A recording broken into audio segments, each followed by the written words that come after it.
Chapter 11. She was smaller than he'd expected, smaller than Kestrel, but Clay knew they shouldn't underestimate the Skywing Queen. She held on to her power for 30 years, despite 14 brave, foolish, extremely dead-now challengers. She was one of the longest-lived and the deadliest queen in Paria. Not to mention one of the worst possible dragon to get her claws on the dragonets of destiny, especially since she was allied with Burn, who hated them, who hated the prophecy and destroyed the Skywing egg 6 years ago. Clay tried to remember everything else they'd learned about Scarlet. All he could think of was scary.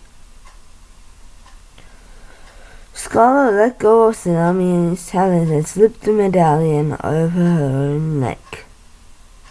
She turned and ran one of her claws. She turned and ran one claw down Clay's snout. Now, you Mudwing, make me curious. We're on the same side. So why didn't you recognize me?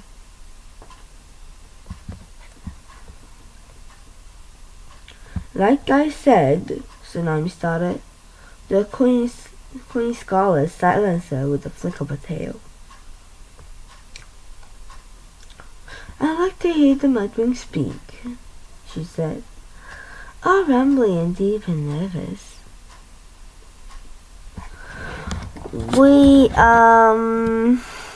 Clay stammered. We've been underground a while, kind of always. Tsunami made a face at him behind the Queen's back, which she guessed meant he shouldn't give away too much. But what was he supposed to say? He glanced up at the mountains looming overhead and recognized that they were outlined with golden glow. The sun was coming up. They needed to rescue their friends, and fast, before Kestrel took anger on the dragoness she could find. We're just passing through, he said to Queen Scarlet. The row of rubies over her eye.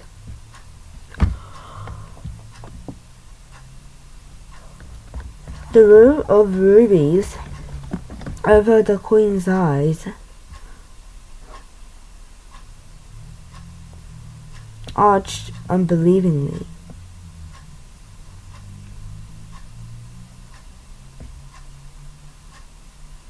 I mean, it was an honor to meet. It was an honor to meet her.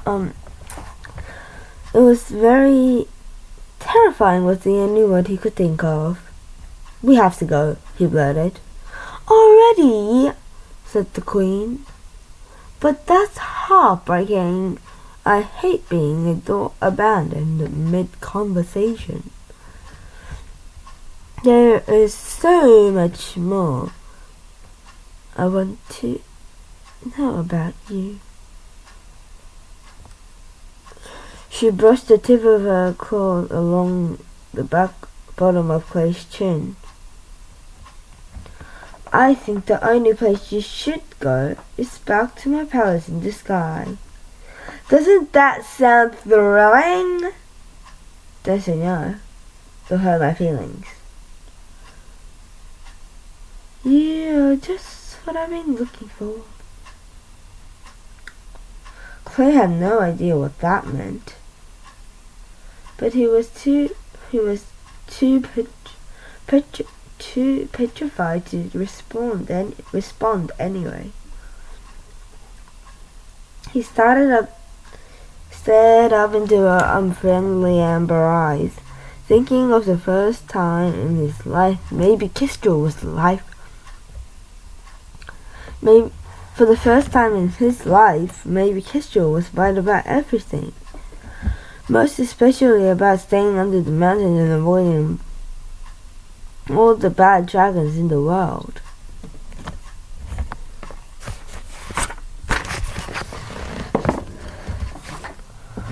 Behind Scarlet, Tsunami raised the scavenger's sharp claw.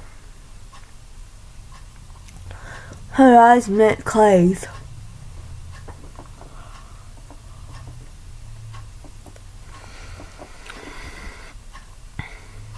He felt the same chilling fear that she must be feeling.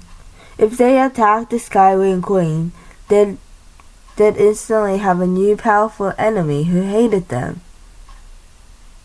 But they couldn't tell her the truth about themselves. She'd take them captives or sell them to her ally Burn or kill them just to mess up the prophecy. And they couldn't go with her either. They had to get back to their friends. He nodded slightly. Do it. We have no choice.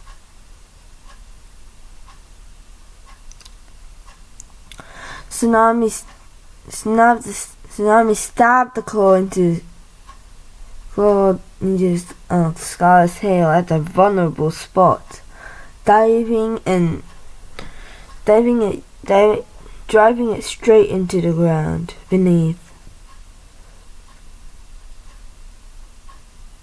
The queen roared with fury and pain. It whipped her. She whipped her head around and blasted flame in all directions. Fly! Tsunami yelled, rolling under the flames and shoving Clay's tail.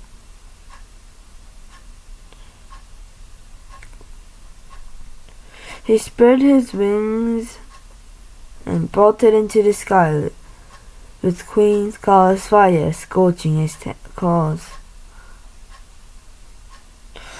Tsunami flapped beside him, her wing base wobbly but determined. It won't take long to get free,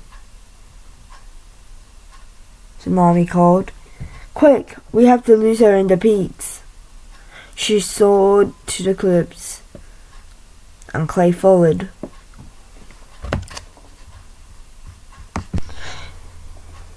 They flew past the top of the waterfall, where the river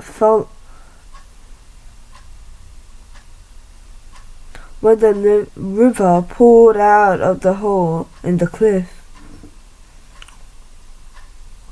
They flew up and up until they reached the top and whooshed out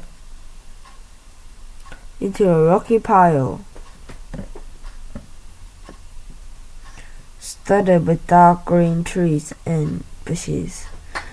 Even up here, the mountains loomed over them, impossibly high and unbearably big. The peaks zigzagged to the north and south, like crooked dragon's teeth. A jagged row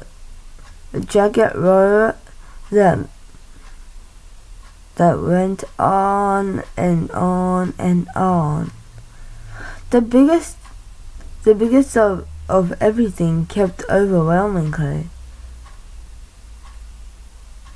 How would they ever could find their friends again, like in all of this?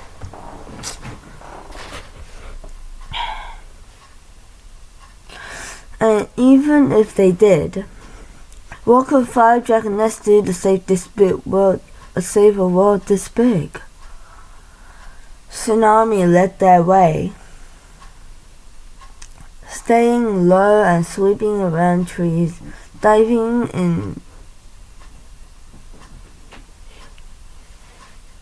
into cracks where they found them. Her wing beats got getting strong. Her wing beats were getting stronger as she flew. Sunlight spread across the mountains, dazzling Clay's eyes. He wasn't used to so much brightness, and it was only dawn. The fairy city of the midday was still ahead. "Here," Tsunami cried, jerking her head towards the dent in the side of the mountains. He spiraled down to land on the ledge outside the small cave. From here they could see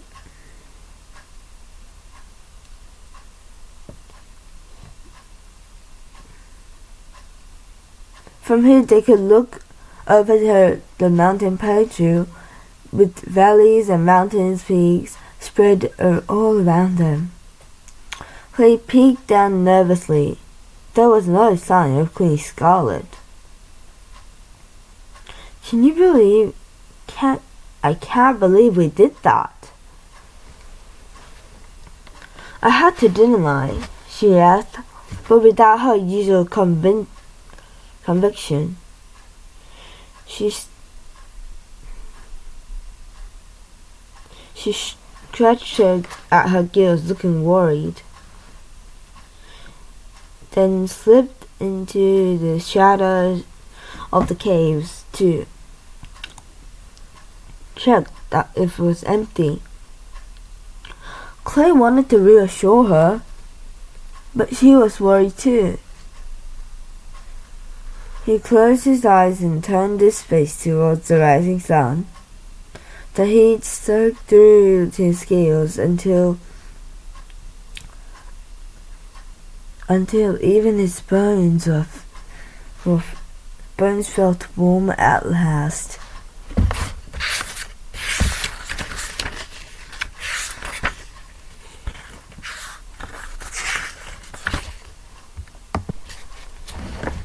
"You should see yourself," Tsunami said from the cave. "You're practically glowing. I didn't know mudwings had so many colors." Clay opened his eyes and glanced down. He'd always thought of himself as just brown. Pale, plain brown scales, ordinary brown cloth. The color of flat mud and from horns to tail. But now, in full sunlight for the first time, he could see gold and amber glints between and beneath his scales. Even the browns seemed richer and deeper, like the mahogany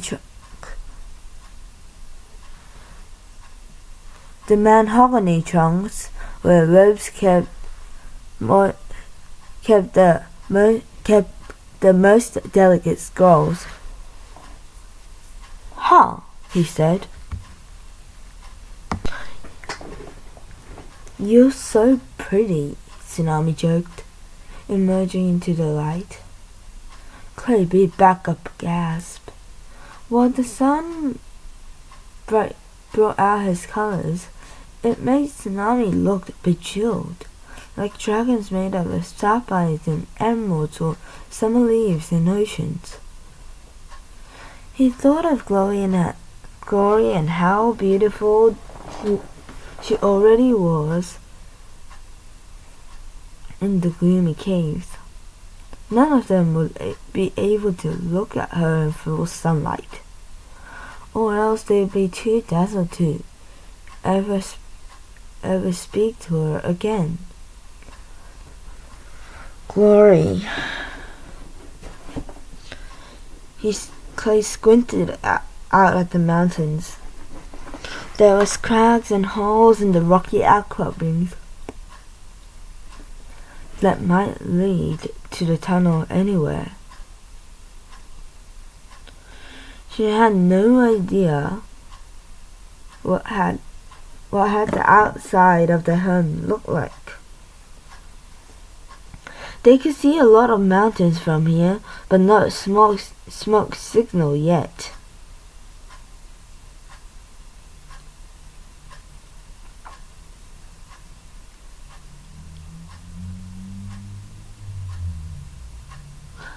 The sun had nearly cleared the horizon now, climbing slowly up in the sky and chasing away the 3 moons. Clay saw several red shapes flittering around the distant mountain peaks. At first, he thought they were red birds, until he spotted a fire flickering around them like lightning and realized they were dragons.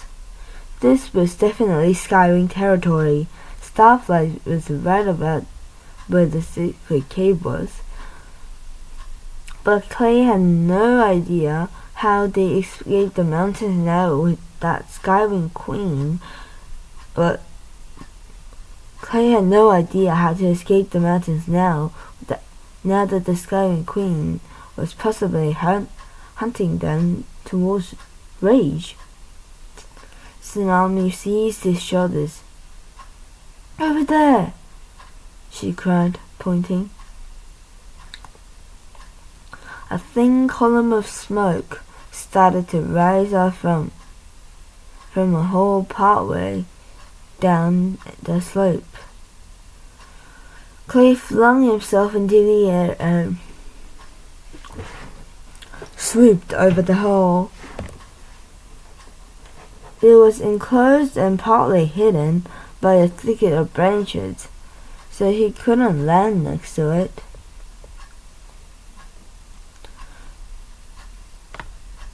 But it was open to the sky, and it looked like the shape of a sky hole to him.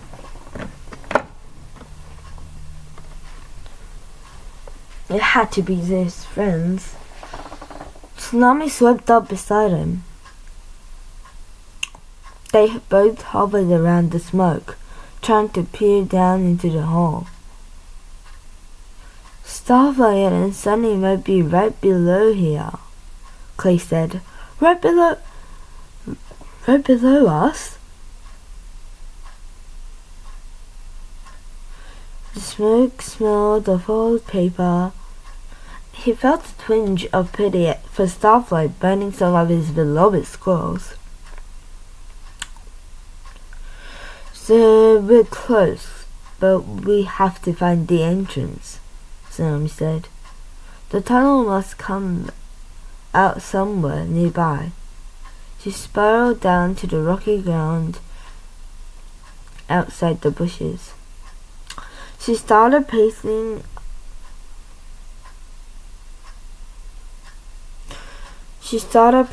as if she was trying to count out the distance from the study room to the entrance tunnel.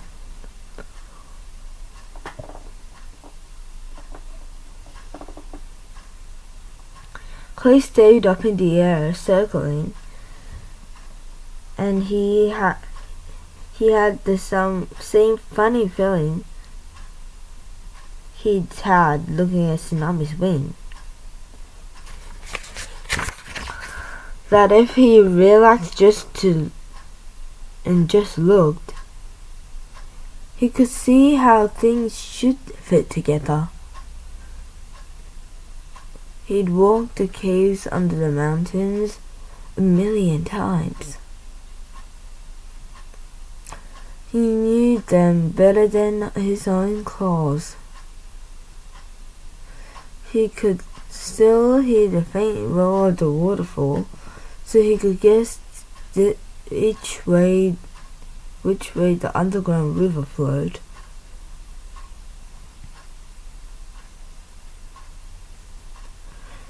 He pictured the tunnel from the study cave to the entrance hall and mapped it out on crooked rocks below. "Here," he called to Tsunami. "Swoop down to land to the tunnel to the outside world."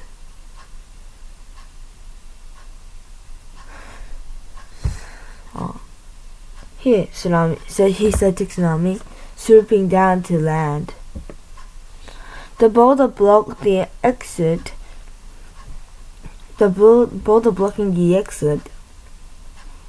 should be right below here. So the tunnel outside goes that way. He turned to look. The ravine, Tsunami said. A crevice cut through the rocks a short distance away. When they peered down into it, they could see a stream running over pebbly gravel and sandy mud.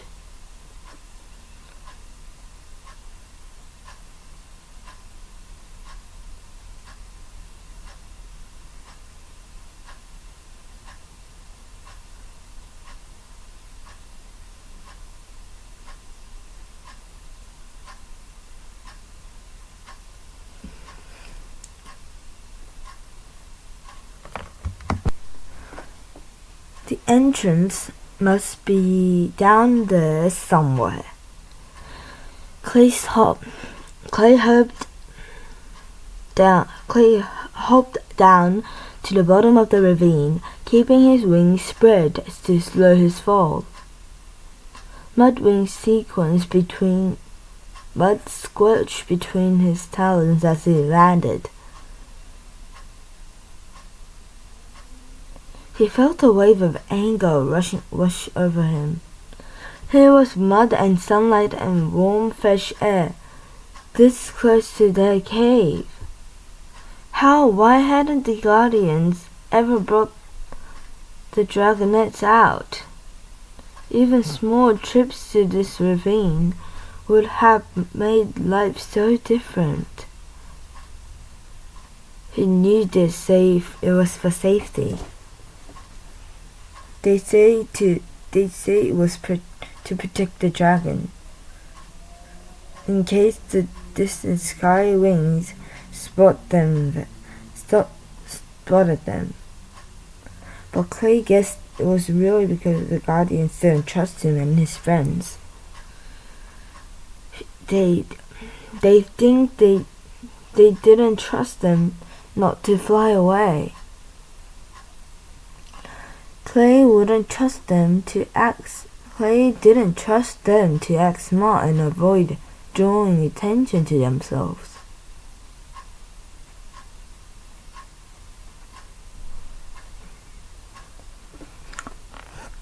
He dug a sharp gash in the mud with his claws.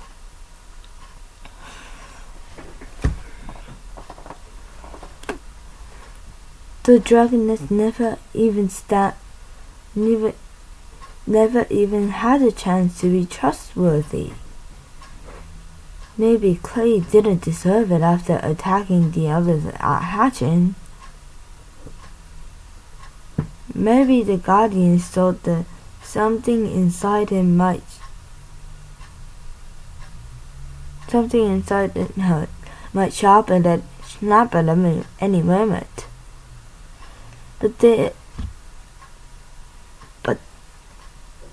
there had no reason to keep Sunny and Glory and Starflight and Tsunami in the dark all days.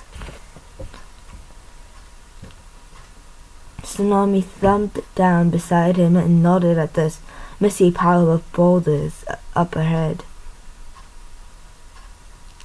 Let's check there first. They squished and splashed down the stream. Clay spotted something in the mud in front of them. He flared his wings up to stop Tsunami going any further. Look, he said. Dragon tracks.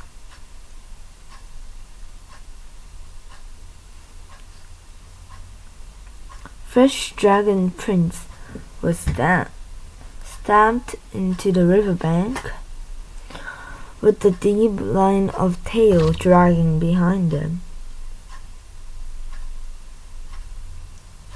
They disappeared suddenly as the and lifted off into the sky.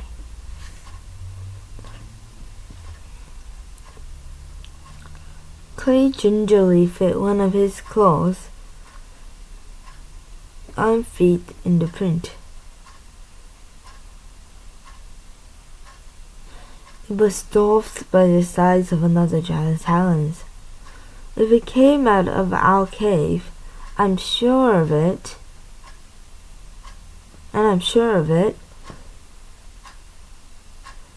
then it must be Kestrel. How do you know? Clay said. Tsunami put her own foot down.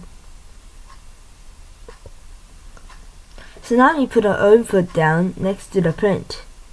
No webs between his claws, so it's not a sea wing. They're too recent to be Morris ears from yesterday, and we can see all 4 feet here, so it's not Dune.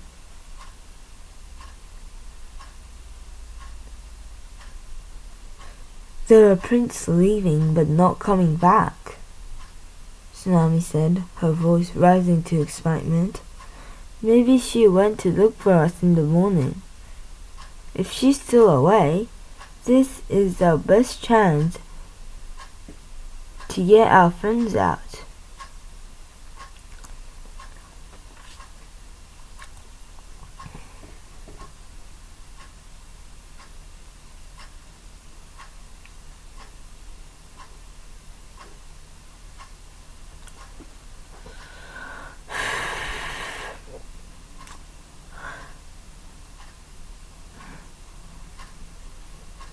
She started running down the riverbank, following the line of prints where it began. Come on, Clay, hurry! Clay raced after her. The tracks led right to the tumble of boulders. When they climbed onto the largest rock, they could almost entirely hide from view, unless you looked from a right angle. This is it, Tsunami whispered. Why didn't she hide her tracks better? Clay worried. What if this is a trap? It's not, Tsunami said confidently. Kestrel doesn't know we're coming back with the others. She doesn't think like that. If she were one of us, she'd escape and leave everyone else behind without a second thought. That sounded true to Clay. Kestrel never believed that dragons should keep their word or care about other dragons. She was certain she was in a hurry to find us, that's all. Tsunami pointed out. Clay glanced up at the sky anxiously. If Kestrel hadn't bothered to be cautious, she must be really, really angry at them. Tsunami lowered herself into the tunnel. Clay slid down beside her.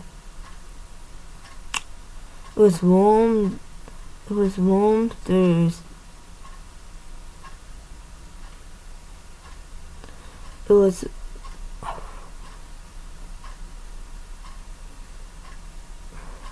He was warm enough to make fire, so he breathed out a small burst of flame to give them a glimpse of the tunnel ahead. They edged towards as Tsunami's scales began to glow.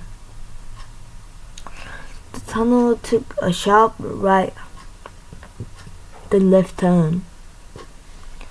They went down at a steep angle for a few steps, but soon it straightened out. Took them around another corner and ended at an enormous great boulder. Clay's heart